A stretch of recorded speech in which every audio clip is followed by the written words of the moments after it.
guys. This is the final session of Mobile Era for today. Hope you guys all enjoy. We have one fantastic talker left, who's by all means not the least. It'll be a fantastic talk, so we're all looking forward to it. Please welcome Colin Dodd to the stage.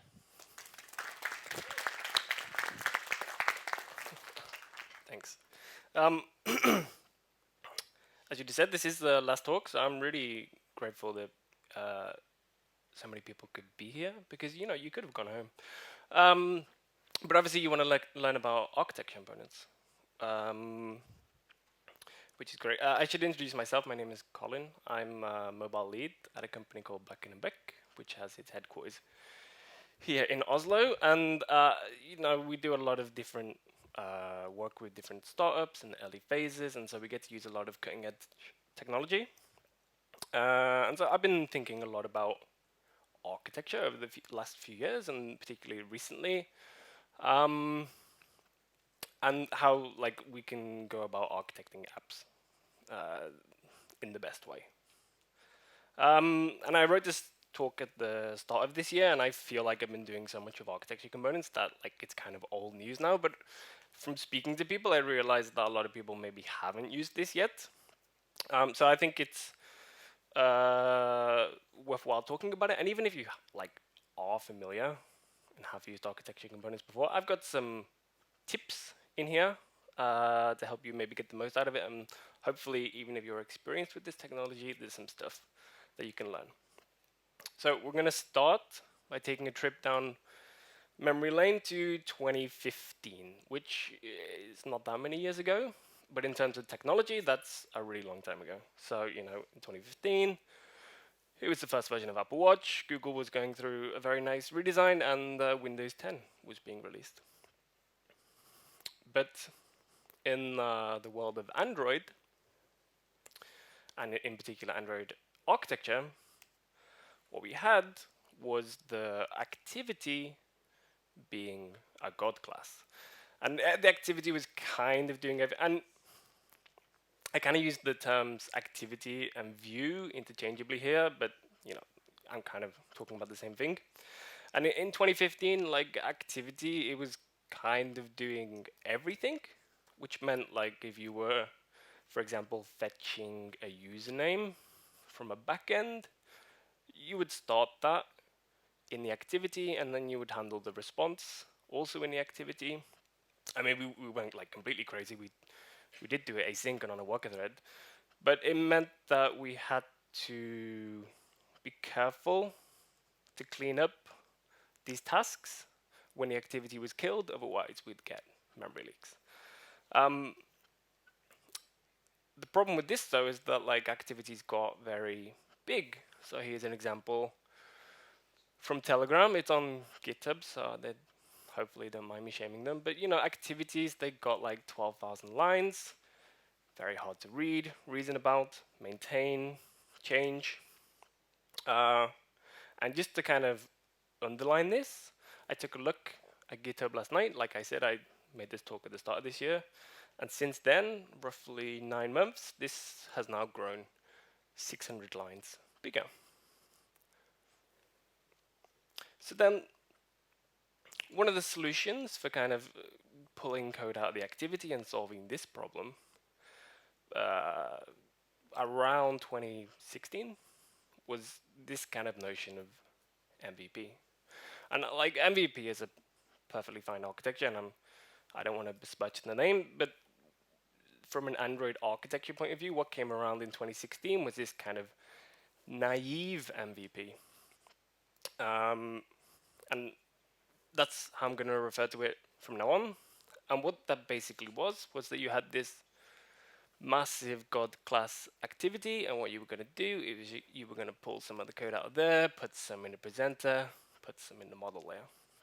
These are very oversimplified terms, and these layers can be extremely complex in themselves.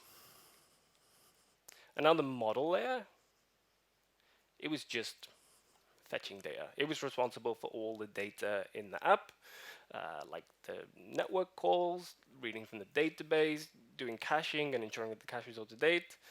Anything to do with data, it was also responsible for ensuring that data in the app was modeled correctly. And now the activity, which was previously the God class, it could just focus on doing what it should do, which is the UI. So anything to do with the view, like animations, handling user input, attaching listeners to the view, all of that kind of things, it was now all just being done in the activity. And the presenter became this layer in between doing two-way communication. So if an activity needed some data, it would ask the presenter for that. The presenter would go to the model would return the data, and then maybe the presenter would map it, because the presenter had some kind of inkling of what the view needed. So it would maybe change the data slightly so that it was in the best format for the view. That brings us to what I refer to as the problem, the bane of most problems on Android, which is this.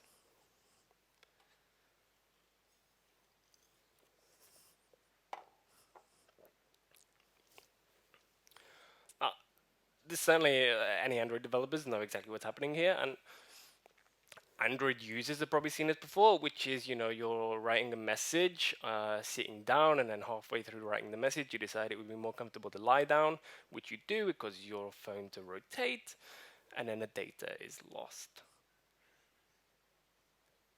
It's really annoying, and it's surprisingly common. And the reason why it happens is because when a device is oriented, or the orientation changes, the view is killed, and then it's recreated. And what that means is it's up to the developer to save the data during the orientation change.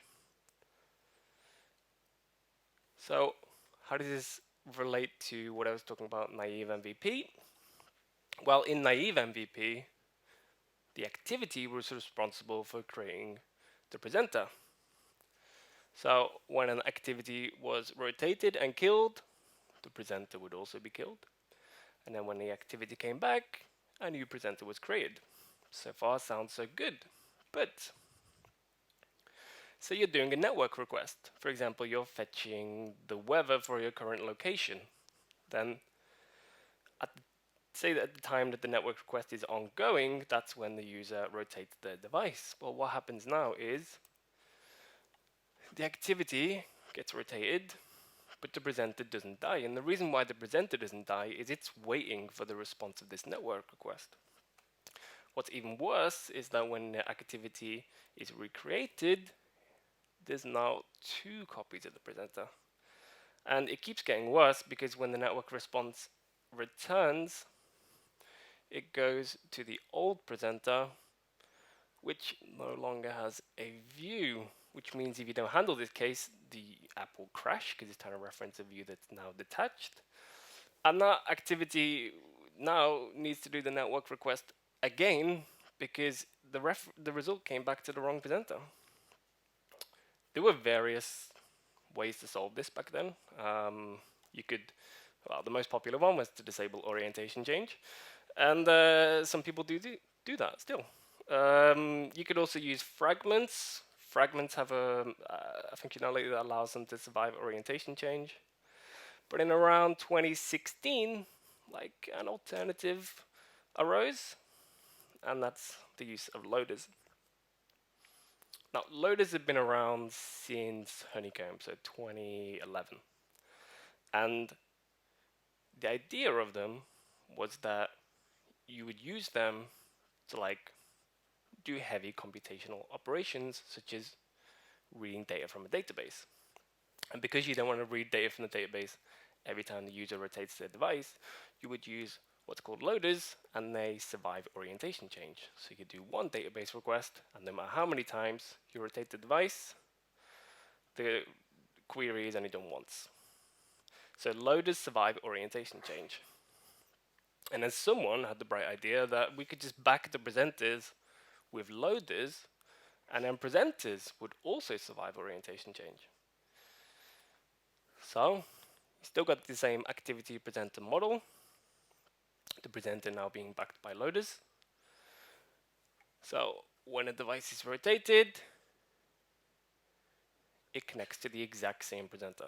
There isn't a new presenter created, it's the exact same object. So with the network request example, it will work because obviously it's coming back to the exact same presenter. The only thing you have to be aware of now is that when the result comes back to the presenter and the activity is in a detached state, the presenter needs to be aware of that, not try updating the view until the view has come back. So the view reattaches and then the presenter can deliver the result. So the presenter now, like it all works, but the presenter now has to be lifecycle aware. It needs to know what state the activity is in.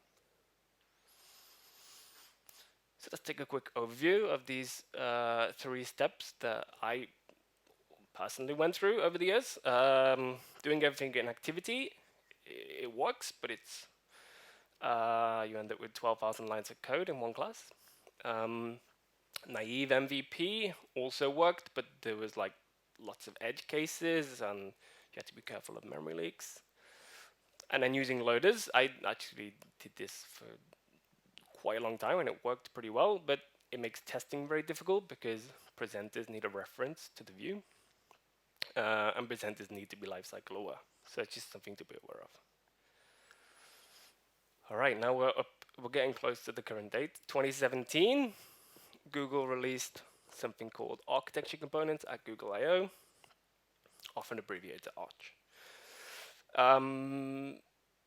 This was actually a big philosophical shift from the Android team because previously they had zero opinion on how you architected your code.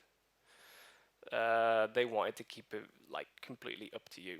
But what they were seeing is that because of this lifecycle problem, a lot of people were getting into some pretty common problems, and so they decided, well, we're gonna actually solve some of these problems, and they did that with architecture components, and we're gonna provide this as a framework. You feel free to use it, but we're not gonna push it on you.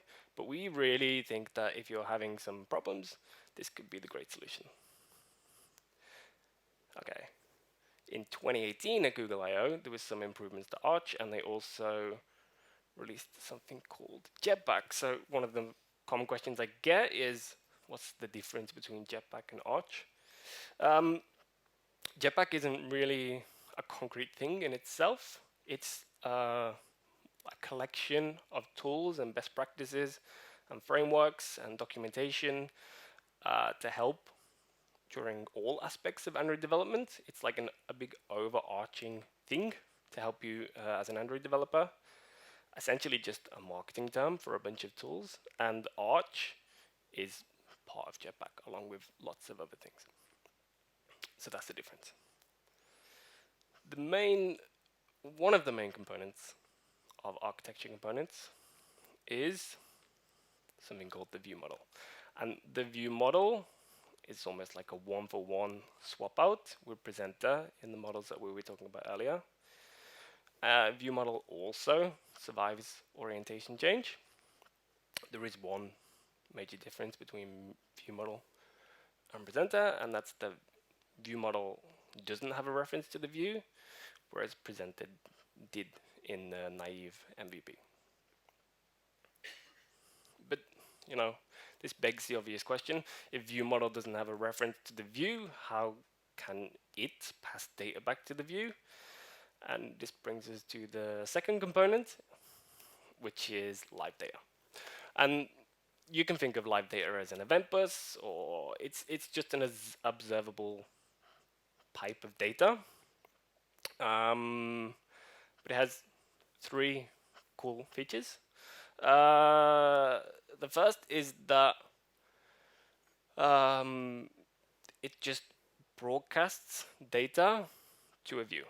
So the view model is just sending out data, and it has no interest in which views are attached. It's completely view agnostic. It will just happily send out data to anyone who wants to listen to it. The second aspect that's really interesting about live data is that it caches data.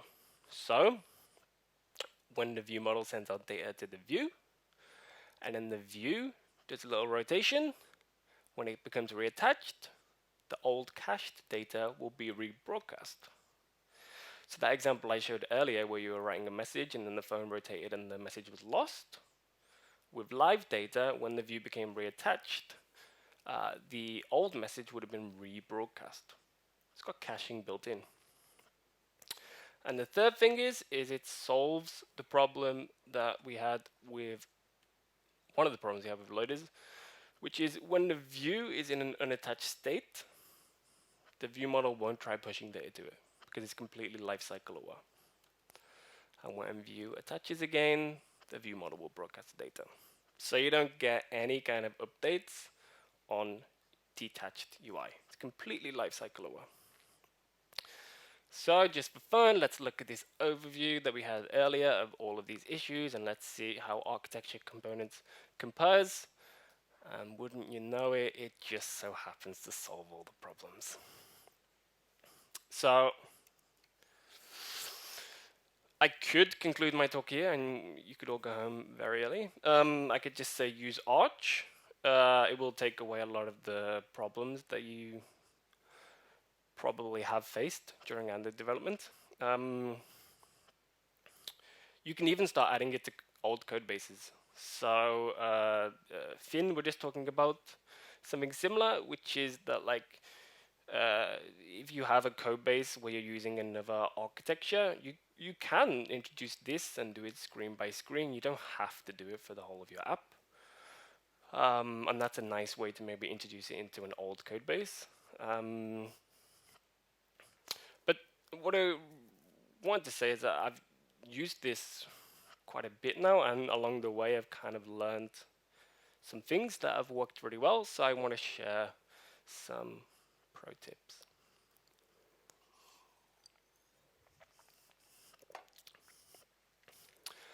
Right. In Android, it's pretty common that you might have an activity, and inside of it you have several fragments. So for example, you can imagine an onboarding screen or a checkout in a shop. Maybe fragment 1 is where you input your address, fragment 2 is where you put in your payment information, and fragment 3 is where you confirm the order. And it's quite a common model that you have several fragments and then you just put them all in the same activity, and the activity is responsible for shuffling between these fragments and ensuring that the data is being passed between them. This is also extremely common, or this is also the method that navigation components use. That's also single activity.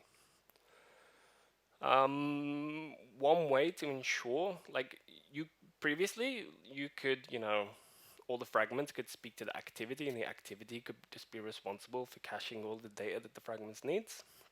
But now, you can use a shared view model, because all of these fragments, well, the activity has a view model, and all of these fragments can get access to the same view model using the context of the activity. So all the fragments and the activity can reference the same view model. So previously, where you might have been saving data between fragments in the activity, now you can do it with a shared view model, and you get all the benefits of a view model. I said the live data, one of the benefits of it is that when the view rotates, you get the cached result. So here, for example, say we've got this button that's doing a network request. When you press it, and let's just say for whatever reason, the network request fails. And so the model returns an error, and then the view model decides to inform the UI of this error over live data. And then the view decides, okay, this network request failed, so I'm gonna show a toast to represent to the user that an error has happened. That's great. So what happens when we rotate the device is that, unfortunately, the toast will reappear every time that we rotate the device. And that's because that live data that was in an error state is still in an error state, and when you rotate the device, it's going to get the cached result. So every time you rotate the device, the view is going to get the error back, and it's going to carry on showing this toast the whole time. This is obviously a bug. You can get around this by using something called single live event. Now, single live event, surprisingly, is not a part of architecture components. I really don't know why. This is a custom component. It's in GitHub under Google sample code. So Google are using it, but they didn't want to put it in the framework for whatever reason. And single live event does one thing, and that is when it broadcasts the data to the view, much like live data does. But now when the view is rotated, that cached result isn't sent. So in certain use cases, single live event is what you want. It will only send its event once, and once it's consumed, it won't be rebroadcast.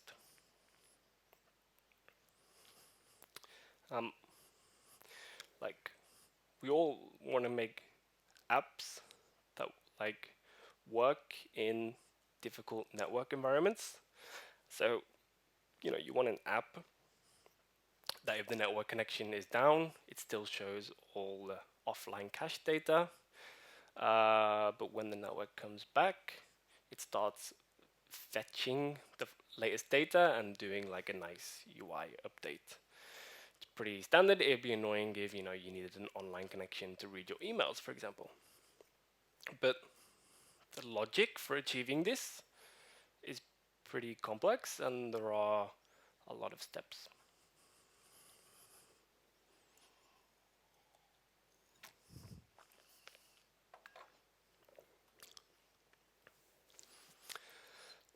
And implementing this yourself is obviously a lot of code, a lot of edge cases, a lot of potential bugs waiting to happen. And there is something you can use that abstracts all of this code and makes it extremely simple to implement. It only requires you implementing 4 methods, and that's network bound resource. Guess what? Also not a part of architecture components, but also in the Google samples. So this is something that Google are also using, but didn't think to put in the framework. That takes all of that logic and just makes it extremely simple for you to implement. So now you can get these apps that work offline, are using cache data, ensuring the cache is up to date, fetching correctly from the network. It's really nice to use. Next pro tip, I've spoken a lot about view model, speaking to activity and keeping it up to date with live data. But what about this step, the model to the view model? Because the model layer is also doing a lot of async requests, like reading from a database or fetching from a network. Wouldn't it be nice then if we could also use live data at this part of the architecture? But live data only works when it's observed by something that's a lifecycle owner. An activity is a lifecycle owner. It has a lifecycle, but view models actually aren't lifecycle owners. They don't have their own lifecycle. So you can't observe live data in a view model. But instead, you can use transformations, and this is actually part of the official framework. And what transformations do is they allow you to take in a live data from the model, change it somewhat, so map it in a certain way, and then you can send it back out to the view, all without actually observing it. I've got some sample code here. Say, for example, in the view model, you've got some code to get a number of messages, but the model only returns messages. So the model is returning a live data with a list of messages. But instead of observing it, what you use is transformations, and then you can map that list to get the size of it, and then you just return a live data of type integer. So what you're doing here is instead of observing live data from the model, you're just transforming it slightly, and all the observation is still being done in the view, which is a lifecycle owner. So yeah, you can do this. You can have live data throughout your app, but how good an idea is that really? Well, I'm hoping soon that we'll live in a time where we can create apps using Kotlin Native, which means that that model layer, it shouldn't have any Android code in it. It's fine to have Android code in the UI bit, the presentation bit of the architecture, the activity and the view model, but that model bit, that could be reused, for example, on iOS. And then you can't use live data because it won't be able to be used on iOS. So instead, you can use Oryx or coroutines. And now I've said Oryx in a presentation about live data, so we're gonna have that discussion.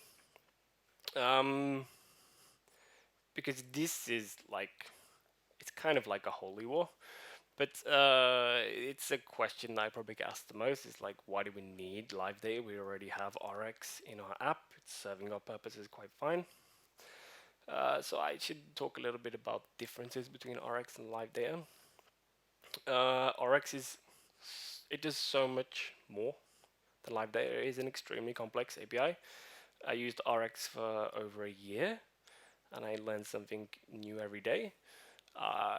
It is extremely powerful, but the cost of that is also that it's extremely complex, and it's very easy to do things incorrectly. Like when we first used Oryx, we did so much wrong, and then we had to refactor it out, and that's partly down to the complexity of Oryx.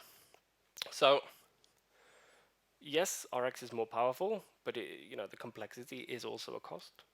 Live data is an extremely simple API. I pretty much just walked you through all of it, which means it's then extremely difficult to do things incorrectly, and it's very easy to reason about. Oryx isn't lifecycle aware. It can be made lifecycle aware, but it's not by default.